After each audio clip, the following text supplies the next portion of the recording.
조용한 기도 들으시겠습니다.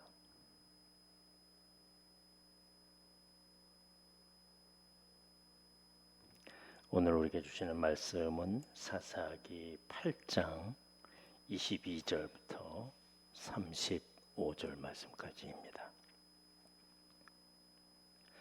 그때 이스라엘 사람들이 기드온에게 이르되 당신이 우리를 미디안의 손에서 구원하셨으니 당신과 당신의 아들과 당신의 손자가 우리를 다스리소서 하는지라. 기드온이 그들에게 이르되 내가 너희를 다스리지 아니하겠고 나의 아들도 너희를 다스리지 아니할 것이요 여호와께서 너희를 다스리시리라 하니라. 기드온이 또 그들에게 이르되 내가 너희에게 요청할 일이 있으니 너희는 각기 탈취한 귀고리를 내게 줄지니라 하였으니 이는 그들의 이스마엘 사람들이므로 금 귀고리가 있었음이라. 무리가 대답하되 우리가 즐거이 드리리이다 하고 겉옷을 펴고 각기 탈취한 귀고리를 그 가운데에 던지니 기드온이 요청한 금 귀고리의 무게가 금 1700세겔이요 그 외에 또 초승달 장식들과 패물과 미디안 왕들이 입었던 자색 의복과 또 그 외에 그들의 낙타목에 둘렀던 사슬이 있었더라. 기드온이 그 금으로 에봇 하나를 만들어 자기의 성읍 오브라에 두었더니 온 이스라엘이 그것을 음란하게 위함으로 그것이 기드온과 그의 집의 올무가 되니라. 미디안이 이스라엘 자손 앞에 복종하여 다시는 그 머리를 들지 못하였으므로 기드온이 사는 40년 동안 그 땅이 평온하였더라.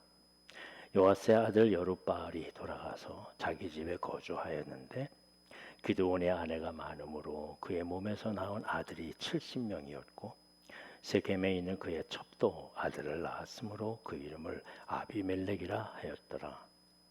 요아스의 아들 기드온이 나이가 많아 죽음에 아비에셀의 사람이 오브라에 있는 그의 아버지 요아스의 묘실에 장사되었더라.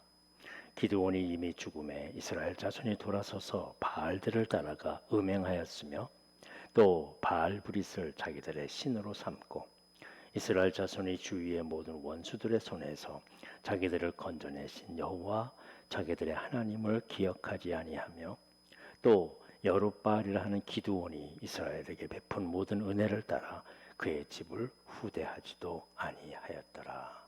아멘. 분명 기드온은 이스라엘 역사상 손꼽히는 그런 사사였고요. 그는 겸손했고 용감했으며 하나님의 뜻에 온전히 순종하는 사람이었습니다. 그러나 그도 역시 사람입니다. 죄의 유혹에서 흔들릴 수밖에 없는 사람이지요. 기드온이 왕들을 죽이고 돌아오자 이스라엘 백성들이 왕으로 추대합니다.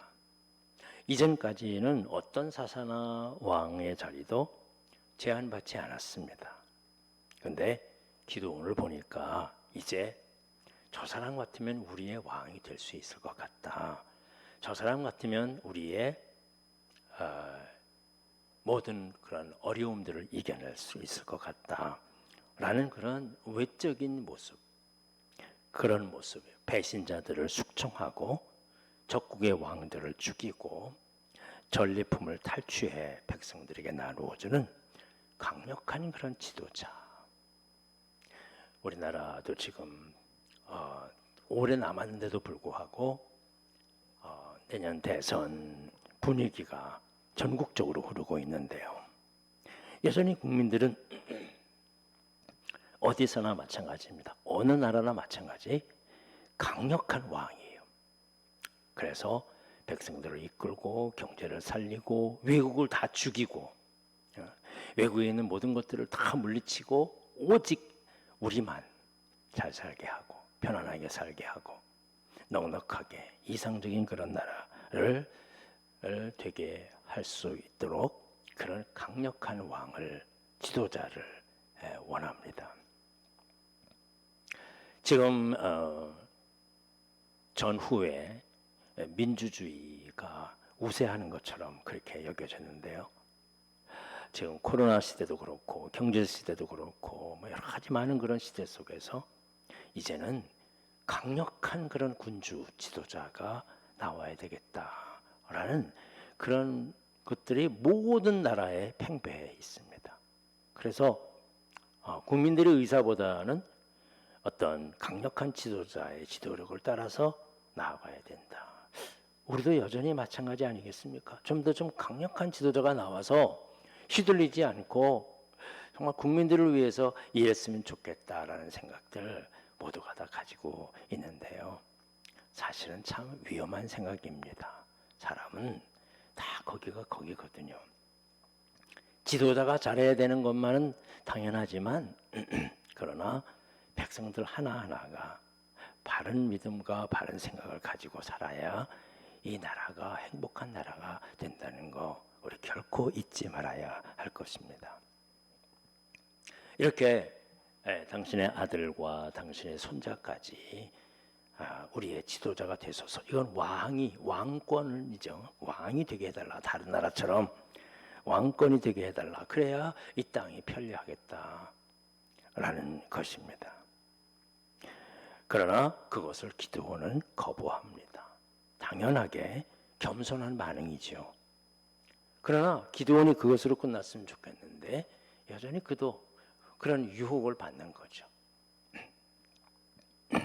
기드온은 하나님께 묻지 않고 폐물을 걷어서 에봇을 만듭니다. 이 에봇은 기념품입니다. 승리의 기념품. 기념탑을 짓는 거죠. 기념비를 지어요. 그런데 기념비를 지으면 그것에다가 절을 하고 또 그것을 위하고 소중히 여기고 그러잖아요. 돌로 만들어도 그러는데 각종 폐물을 걷어가지고 금을 걷어가지고 금으로 그걸 입히고 그렇게 만들었으니 그게 얼마나 다른 사람들에게 그 유혹이 되겠습니까? 사람들에게. 뭐 이것은 옛날이나 지금이나 마찬가지입니다. 서양이나 동양이나 마찬가지입니다. 아무리 뭐 문화가 발달하고 뭐 과학이 발달해도 이런 기념품들을 우상으로 만드는 일들을 사람은 너무나도 쉽게 합니다. 많은 왕들이 그랬던 것처럼 승리의 표식을 남기고 싶었는데 말이죠. 그래서 미디안과의 전쟁에 앞서서 또 반복하고 내가 이거 할 수 있겠습니까? 내가 이 일들을 이룰 수 있겠습니까? 만약에 그게 나에게 힘이 된다면 나에게 표징을 주시옵소서라고 별 표징을 다 요청하고 구하고 하나님께 묻던 태도는 사라지고 승리에 고취돼서 자기의 생각대로 주저하지 않고 결정하고 판단하고 행동하면서 문제가 발생하고 있습니다. 사람은 그렇습니다. 어떤 누가 대통령이 되더라도 백성들이 바른 생각 갖지 않으면 마찬가지에 똑같습니다. 지금까지 수없이 많은 사람들을 바꿔봤지 않습니까? 그러면서 여전히 강력한 군주를 원하고 있는데요. 그럼 더 타락하고요. 더 후퇴하는 길밖에 없는 거죠. 이럴 때일수록 우리가 정말 국민 각자가 정신을 차리고 바른 생활들을, 특별히 우리 한국의 기독교인들이 이 땅의 3분의 1, 4분의 1에 해당하는 정말 큰 그룹인 그리스도인들이 먼저 하나님을 바라보면서 바른 삶을 이뤄가게 될 때 그때 이 땅에 미래가 있는 줄로 믿습니다. 아무튼 부족한 점이 있지만 기드온은 그래도 이스라엘의 그 여러 가지 많은 그런 일들을 해결하고 40년 동안 이스라엘의 평화가 이어집니다. 하나님께서는 부족하지만 그래도 사용하시는 거죠. 하나님은 그러신 분이십니다. 모자라지만 내가 할 수 없다고 여기지만 그래도 인정해 주시고 힘을 주시고 용기를 주시는 것입니다. 부족한 사람들을 하나님께서 도와주신 것이지 우리 자신을 돌아보면 사실은 잘못한 미약한 점들 많습니다. 그러나 하나님은 우리의 연약함을 아시고 우리를 질책하는 대신 감당할 수 있는 힘과 용기를 주시는 분이십니다. 기드온은 왕이 되지 않겠다 그러지만 왕처럼 행동합니다. 그래서 많은 아내들을 두고 거기에 70명의 아들까지 뒀습니다. 아마 비율로 따지면 100명이 넘는 그런 자녀를 둔 것 같습니다. 대단한 겁니다. 결국 그로 말미암아 후대에 그의 가정과 민족에게 큰 비극이 일어나게 되죠. 한 사람의 이 잠깐의 실수, 욕망, 과욕, 이것은요 많은 사람들, 많은 민족, 많은 가족들에게 고통을 안겨줍니다. 자기는 살고 가면 끝이죠. 그러나 다음 세대는 그걸 다 받게 되어 있습니다. 우리가 자연, 이 기후나 자연에 대해서 관심을 가지는 것은 우리 힘을 먹고 살면 그것으로 끝이지만 다음 세대는 그거를 처리해야 되는 그런 큰 고난이 있죠. 어려움이 있기 때문에 그렇습니다. 사람은 누구나 다 약점이 있습니다. 어쩌면 신앙의 싸움은 약점을 공격하는, 그래서 넘어뜨리려고 하는 사탄을 어떻게 막아내느냐의 싸움일 것입니다. 우리는 늘 예수님 안에서 겸손하게 모든 것이 주님의 것이었습니다. 이 의지를 가지고, 그리고 주님께 기도하고 주님 앞에 묻고 기도와 찬송으로 물리쳐야 할 것입니다. 기도원이 죽자마자 이스라엘 백성들은 곧 하나님께로 돌아섭니다.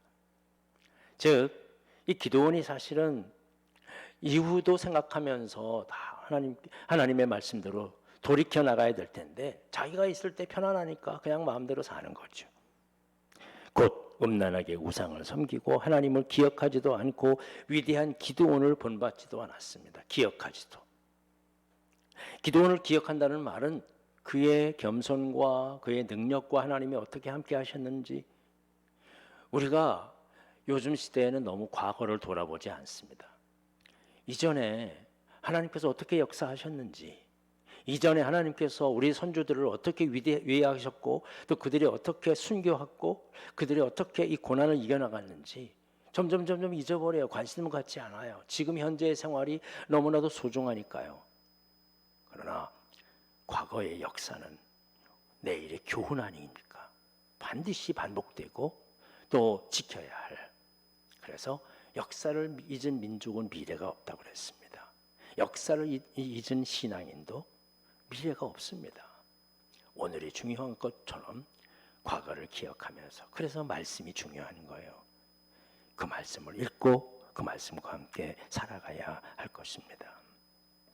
신앙의 영웅들도 과거에 우리와 다름없이 부족하고 연약하고 모두 혈기, 감정, 죄의 유혹에 노출되어 하나님으로부터 멀어지기도 합니다. 그러나 그럴 때마다 우리는 바라보면서 깨닫고 유혹에서 단단히 깨어 기도하며 교만해지지 않고 언제나 하나님 앞에 물으면서 기도하면서 나의 바른 길이요 신앙의 길, 믿음의 길을 걸어가야 할 줄로 믿습니다. 주님이 주시는 귀한 하루, 오늘도 하나님께서 나와 함께 하실 줄 믿고 오직 주님께서 나를 허락해 주신 것입니다 고백하면서 기도하며 세상의 죄의 유혹을 단단히 이겨내며 살아가시는 여러분의 하루의 삶이 되시기를 간절히 바랍니다. 기도하겠습니다. 우리와 함께 하시는 거룩하신 주님, 미디안의 역사, 이스라엘 역사를 돌아보면서 오늘 우리의 귀감과 또한 반성이 되기를 원합니다.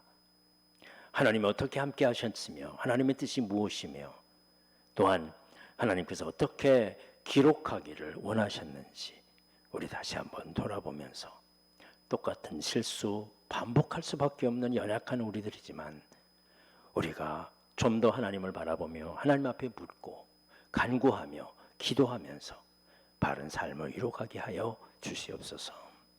특별히 이 나라를 하나님 앞에 맡깁니다. 특별히 한국의 기독교인들이 진짜 신앙인의 삶을 이루어감으로 말미암아 바른 지도자를 선택하게 하시고 진정한 지도자는 하나님 우리 주 예수 그리스도밖에 없음을 믿고 모두가 다 주님만을 바라보며 주님을 섬기며 주님을 따라가는 그런 믿음의 전사로서 이 나라를 살려낼 수 있게 하여 주시옵소서. 우리 모두 연약합니다. 기드온처럼 겸손하게 주님을 바라볼 수 있게 하시고 오늘도 성령의 은혜로 모든 유혹을 이겨내고 당당하게 믿음으로 승리하는 우리의 삶이 되게 하여 주시옵소서. 예수님의 이름으로 기도합나이다. 아멘. 하늘에 계신 우리 아버지여, 이름이 거룩히 여김을 받으시오며 나라에 임하옵시며 뜻이 하늘에서 이룬 것 같이 땅에서도 이루어지리이다. 오늘날 우리 일용할 양식을 주옵시고 우리가 우리에게 죄 지은 자를 사하여 준 것 같이 우리의 죄를 사하여 주옵시고 우리를 시험에 들게 하지 마옵시며 다만 악에서 구하옵소서. 내게 나라와 영광이 아버지께 영원히 있사옵나이다. 아멘.